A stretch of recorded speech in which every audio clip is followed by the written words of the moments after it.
L'histoire du Cameroun et de la Côte d'Ivoire a évolué depuis plus d'une dizaine d'années. Désormais, ces deux peuples s'apprécient mutuellement à travers une espèce de compétition saine, animée de pics sous forme de rivalité. Mais il s'agit davantage pour chacun de ces deux pays de se référer à l'autre pour mieux s'améliorer.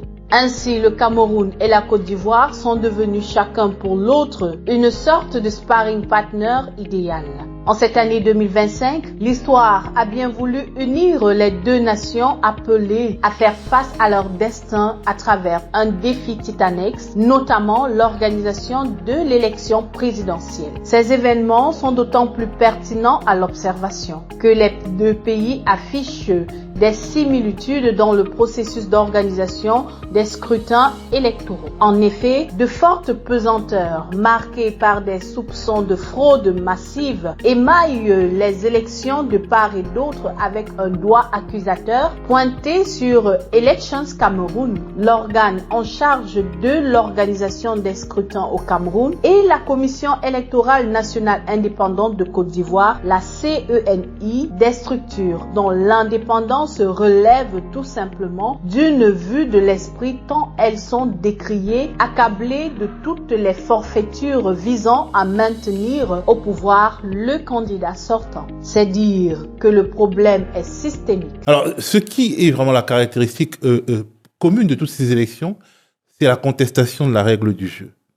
La contestation de la règle du jeu, premièrement, et la tentation de l'exclusion, deuxièmement. Contestation de la règle du jeu, c'est-à-dire une commission électorale qui est maudite depuis 2010, parce que cette commission électorale a précipité la Côte d'Ivoire dans la guerre, mais elle n'a jamais changé dans sa structure. C'est toujours une commission électorale des partis politiques, contrôlée hier par les partis de l'opposition, aujourd'hui par le parti au pouvoir, une commission électorale incapable de faire une liste électorale potable, avec tout ce qu'on voit comme, alors l'opposition peut-être exagère, mais dans les faits, il y a des gros problèmes de liste électorale, de gros problèmes de fraude électorale en Côte d'Ivoire de manière systématique, de gros problèmes de nettoyage, de présence de morts sur la liste électorale, de présence de personnes qui n'ont pas y à y être. Soupçons de fraude massive, exclusion et contestation de listes électorales, le ton est donné au Cameroun comme en Côte d'Ivoire. Une actualité qui alimente les débats au Cameroun. La loi dit la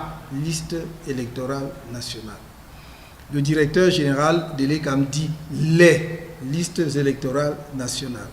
Cette déclaration constitue une violation flagrante de l'article 80 précité du Code électoral.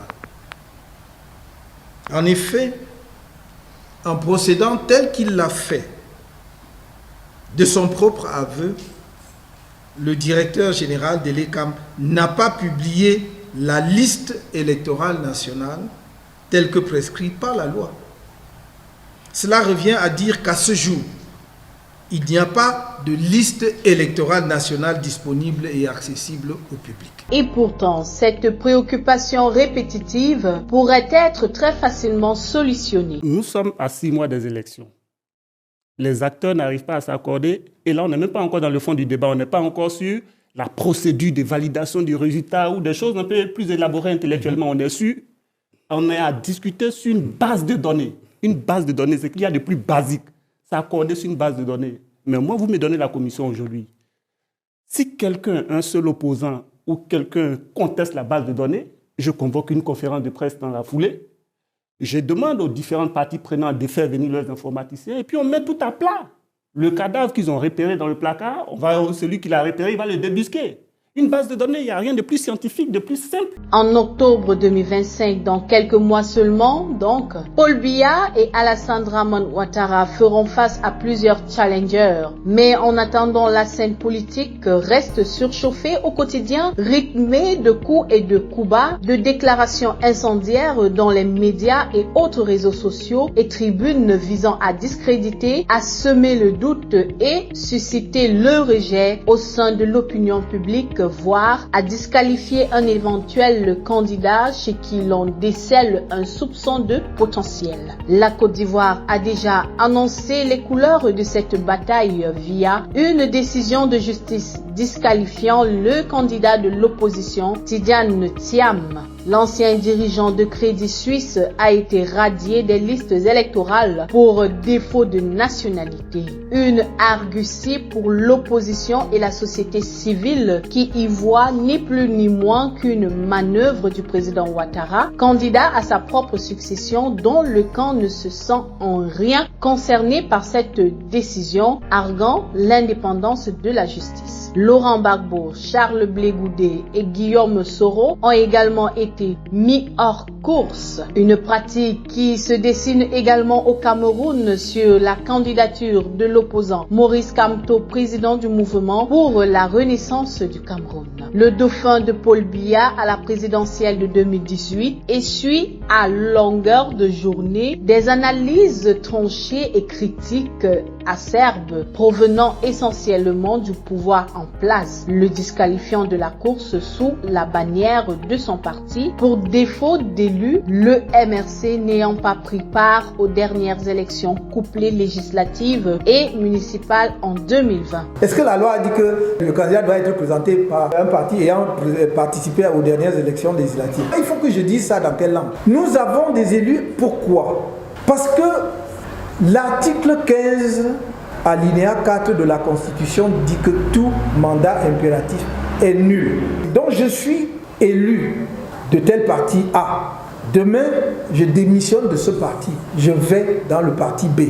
Je ne vais pas dans le parti B en laissant mon mandat dans le parti A. Les mandats ne sont pas transférables. Est-ce que si tous les élus du SDF démissionnaient par exemple pour aller au MRC, le SDF ne pourrait pas candidater à l'élection présidentielle? C'est la question qu'il faudrait qu'on se pose. Donc j'ai simplement envie de dire que la loi électorale ici parle justement des élus qui ont compéti sous la bannière d'un parti politique et non des élus qui ont démissionné pour aller dans un autre parti politique. La transhumance politique est un fait. Mais maintenant, la transhumance politique ne vous donne pas les élus de jure, mais des élus de facto. Et des élus de facto ne vous permettent pas justement de candidater au sens premier de la loi électorale. Si les débats semblent se cristalliser davantage autour du principal opposant du parti au pouvoir, Maurice Kamto, le Parti camerounais pour la réconciliation nationale, PCRN, navigue en eau trouble et ne respire guère la sérénité. C'est que la présidence du parti fait l'objet de vives tensions judiciaires. D'une part, Cabral Libby, qui a conduit le parti au double scrutin législatif et municipal de 2020, et d'autre part, Robert Kona, fondateur du PCRN, se revendiquant lui aussi et plus encore comme seul président du parti. Deux factions donc qui sèment la confusion dans les esprits, et ce malgré une décision de justice favorable à Cabral Libby qui bute sur une sortie du ministère de l'administration territoriale reconnaissant plutôt Robert Kona comme président. Une occurrence qui augure des perspectives. Il s'agit de quelqu'un qui a créé son parti politique. Et il a permis à quelqu'un d'autre de se servir de son parti politique pour aller à l'Assemblée sur des clauses qui sont claires. Alors aujourd'hui, vous prenez le parti de quelqu'un, vous allez à l'Assemblée et vous dites que vous voulez devenir propriétaire de ce parti politique. Mais je vous pose là, nous avons les nounous dans nos maisons. Les nounous sont là pour garder les enfants. Donc vous voulez dire que la nounou va nous dire que c'est déjà mon enfant. L'élection présidentielle est prévue au Cameroun le 5 octobre et en Côte d'Ivoire le 25 octobre. C'est dire qu'au moment de la proclamation des résultats au Cameroun, soit dans un délai de 15 jours, la Côte d'Ivoire sera pratiquement en plein premier tour. Et pendant que les spéculations sur les résultats au Cameroun alimenteront les échanges, la Côte d'Ivoire entrera en campagne pour le second tour avec un foisonnement de débats animés de part et d'autre. Une période décisive marquée par des défections au profit des ralliements parfois surréalistes de dernière minute en faveur de tel pour ou contre tel ou tel candidat. Ces volte-face sont très souvent le fruit des deals insoupçonnés avec leur lot de trahison et de déceptions cinglantes et affligeantes permettant à certains candidats de sauver la face mais aussi de rendre nette la la victoire d'un parti, celui au pouvoir au Cameroun et dans la plupart des cas en Côte d'Ivoire. Bien que le Cameroun et la Côte d'Ivoire présentent des similitudes frappantes et parlantes, ces deux nations se distinguent et se distancent aussi par leur trajectoire politique administrative. En effet, alors que le Cameroun a connu seulement 2 présidents depuis son accession à la souveraineté internationale en 1960, notamment Amadou Ahidjo et aujourd'hui Paul Biya, la Côte d'Ivoire s'affiche quant à elle comme un laboratoire d'hommes d'État avec 5 au total, dont Félix Houphouët-Boigny, Henri Konan Bédié, Robert Gué, Laurent Gbagbo et Alassane Ouattara. Aussi, la Côte d'Ivoire est réputée être un théâtre de guerre provoqué par les échéances politiques. C'est le cas du conflit post-électoral meurtrier et sanglant de 2010, au terme duquel Alassane Ouattara a accédé au pouvoir. Ce qui n'est guère le cas au Cameroun, plutôt habitué à de petites secousses de très faible amplitude. Un autre élément de comparaison des deux pays tient aux promesses et surtout à l'ultime d'entre elles, soit celle de ne pas briguer le prochain mandat. Là encore, le Cameroun et précisément Paul Biya se distinguent par le choix de la prudence. Comme vous savez, le Cameroun est dirigé conformément à sa constitution. D'après cette constitution, le mandat que je mène a une durée de 7 ans. Alors, essayez de faire la soustraction.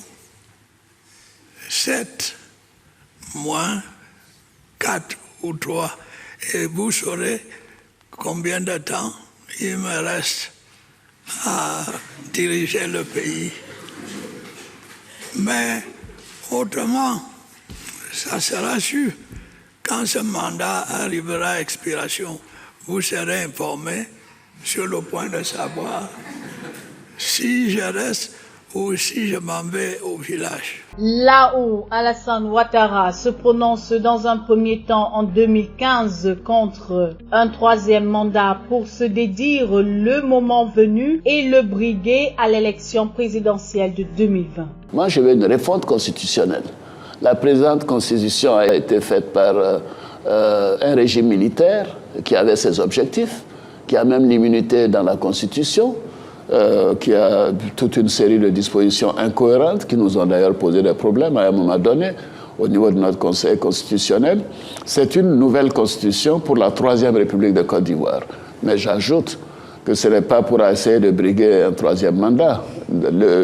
La limitation de 2 mandats sera respectée dans la nouvelle constitution. Un modus operandi générateur de tensions et de crises. Mais au-delà de ces quelques divergences, les deux peuples se suivent mutuellement. C'était déjà le cas lors de la crise post-électorale en Côte d'Ivoire, où pratiquement les Camerounais avaient la question à cœur, partagée entre les pro-Gbagbo et les pro-Ouattara. La visite du président de l'Assemblée nationale de Côte d'Ivoire d'après-crise, Guillaume Kibafori Soro, participait d'ailleurs de cet attachement et de cet amour entre les deux nations. Et que dire de l'adrénaline alimentée par les prestations épiques des ambassadeurs des deux pays évoluant dans les championnats européens de football, Didier Drogba à Chelsea et Samuel Eto'o au FC Barcelone. Que du régal pour égayer et animer le quotidien des populations de ces deux pays.